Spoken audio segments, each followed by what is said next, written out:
Hay una regla que aprendí antes de saber que tenía siquiera nombre, antes de leer sobre ella, antes de saber que alguien la había escrito en un libro hace 30 años. Yo ya la estaba aplicando sin darme cuenta, por instinto de supervivencia empresarial, casi. Cuando te sientas en una mesa con alguien que lleva 20, 30 años construyendo lo que tú apenas empiezas a soñar, tienes dos caminos. Número uno, intentar impresionar, demostrar lo que sabes, lo que has montado, lo espabilado que eres. O número dos, dar un paso atrás y dejar que ellos brillen. Yo aprendí a base de sentarme en mesas con ingenieros y empresarios que me sacaban 20 años de experiencia y patrimonio, que yo todavía ni sueño, que solo uno de esos dos caminos abre la puerta de verdad. El otro la cierra. Y la historia, cuando la miras de cerca, está llena de gente que aprendió esto por las buenas y gente que lo aprendió por las malas, a un precio altísimo. Bienvenido a esta serie, 48 episodios, 48 leyes, una forma de leer el poder que va a incomodar a algunos de vosotros y a otros le va a dar el lenguaje que les faltaba para entender cosas que ya intuían. Vamos a empezar por la primera ley. La primera ley dice, resumida en mis propias palabras, nunca hagas sentir a quien está por encima de ti que lo está superando. Y quiero que nos detengamos aquí, porque a primera vista suena una sumisión, suena a escóndete, sé pequeño y no destaques. Y no es eso, no tiene nada que ver con esconder tu valor ni con fingir que sabes menos de lo que sabes. Tiene que ver con entender una cosa muy simple sobre la naturaleza humana. La inseguridad no desaparece con la edad, ni con el dinero, ni con el éxito. Un empresario que ha construido un imperio durante 30 años sigue teniendo un ego que proteger. Un ingeniero que domina su campo como nadie sigue queriendo sentirse el más listo de la sala. Eso no es debilidad, es simplemente humano. Nos pasa a todos. Y nos va a seguir pasando cuando nosotros estemos en esa posición. Entonces, ¿qué ocurre cuando alguien mucho más joven, mucho menos experimentado, entra en esa sala y sin querer o queriendo, hace sentir a esa persona que le está haciendo sombra? La reacción, casi nunca, es admiración. Es desconfianza, es distancia y a veces directamente es desprecio, disfrazado de indiferencia. Y aquí está la trampa en la que caemos casi todos al empezar. Pensamos que demostrar el valor es la forma de ganarnos el respeto de la gente potente. Y es exactamente al revés. La gente que ya tiene poder no necesita que le demuestres. Lo que necesita es sentir que no representa una amenaza para su posición, para su ego, para el lugar que ocupan en esa mesa. Para entender el precio real de esta ley, hay un caso que me parece brutal y es completamente real. Corría el año 1661 en Francia. Un hombre llamado Nicolas Fouquet era el superintendente de finanzas del rey Luis XIV, es decir, el hombre que controlaba el dinero del reino. A lo largo de su cargo había amasado una fortuna e influencia inmensa, financiando incluso gastos del propio Estado con su propio bolsillo. Con ese dinero construyó un palacio, Vaux-le-Vicomte, empleado a los mejores arquitectos, pintores y paisajistas de Francia. Y aquí llega el momento clave.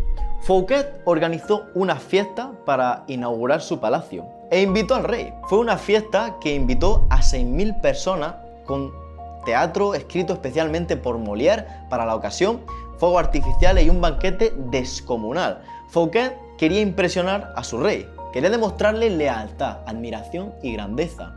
El problema es que se le fue de las manos. El festín fue tan ostentoso que superó con creces los honores que el propio rey otorgaba a sus cortesanos. Y eso desató la ira de Luis XIV. El rey, de solo 22 años, vio con sus propios ojos que uno de sus ministros vivía como un monarca, o mejor que un monarca, y en vez de sentirse honrado, se sintió amenazado. 3 semanas después, Fouquet fue arrestado por el capitán de los mosqueteros, el mismísimo D'Artagnan, que todos lo conoceréis, y fue acusado de malversación y encarcelado el resto de su vida. No por robar más que otros, en la corte de la época todo el mundo se enriquecía así, sino por haber cometido el error de eclipsar a su rey delante de 6.000 testigos. Y hay un detalle final que me parece de lo más fascinante de toda la historia de poder. El propio Luis XIV quedó tan impresionado por lo que había visto que llamó a los mismos artistas que había construido Vaux-le-Vicomte y le encargó un proyecto todavía más grande, Versalles. Es decir, la ambición de Fouquet no solo lo destruyó a él, terminó construyendo sin querer el palacio más famoso del mundo, pero para otro. Ahora, el contraste, porque no se trata solo de no brillar demasiado, se trata de saber a quién dedicarle tu brillo. Galileo Galilei, cuando descubrió las lunas de Júpiter, tenía delante una decisión muy estratégica. Podía repartir el mérito de su descubrimiento entre varios mecenas y gobernantes que en ese momento le financiaban. En vez de eso, decidió dedicar su hallazgo entera y exclusivamente a la familia Medici, gobernantes de Florencia en aquel momento. Ese gesto no diluyó su gloria entre varios protectores medianos, la concentró en una sola relación, la que más le convenía. Y esa familia, sintiéndose enaltecida y no amenazada por el genio de Galileo, se convirtió en su protector durante años. La diferencia entre Fouquet y Galileo es exactamente esta. Esta ley resumida en dos historias. Fouquet hizo brillar su propio ego delante del poder. Galileo hizo brillar al poder usando su propio talento como herramienta. Uno terminó en una prisión y el otro protegido y financiado durante el resto de su vida. Esto no es solo historia de hace 400 años.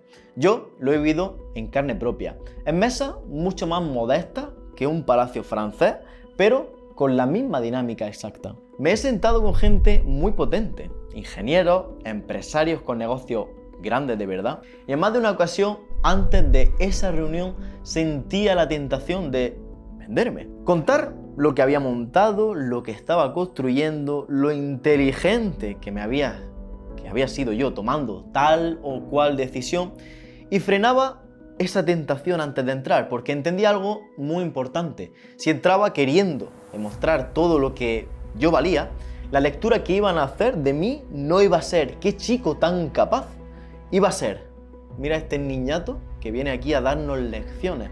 Así que hice lo contrario, hablé poco de mí, pregunté mucho sobre ellos, sobre cómo habían llegado hasta ahí, y mostré una admiración genuina, no fingida, por lo que habían construido ellos durante tantos años. ¿Fue estratégico? Sí. ¿Fue también sincero? También. Esas personas bajaron la guardia, me abrieron las puertas, me trataron no como una amenaza, sino como alguien a quien merecía la pena ayudar, como el rey con Galileo, no como el rey con Fouquet. Ahora bien, quiero ser honesto sobre los límites de esta ley, porque aplicada mal puede convertirse en una pelota, y esa no es la idea. No se trata de anular tu criterio ni de convertirte en un espejo que solo refleja lo que el otro quiere oír. Eso no es paciencia estratégica, es perder tu columna vertebral, y la gente potente, precisamente por ser potente, huele la adulación vacía a kilómetros. Igual que Fouquet no engañó a nadie con su fiesta, por muy espectacular que fuera. La diferencia está en el fondo, no es la forma.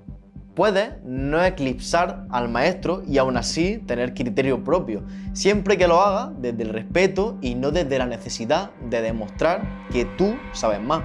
La clave no es desaparecer, es elegir tu momento para aparecer como Galileo eligió el suyo. Esta ley me ha abierto puertas que de otra forma se me habrían cerrado en la cara. Y la historia desde hace 4 siglos no ha dejado de repetir la misma lección.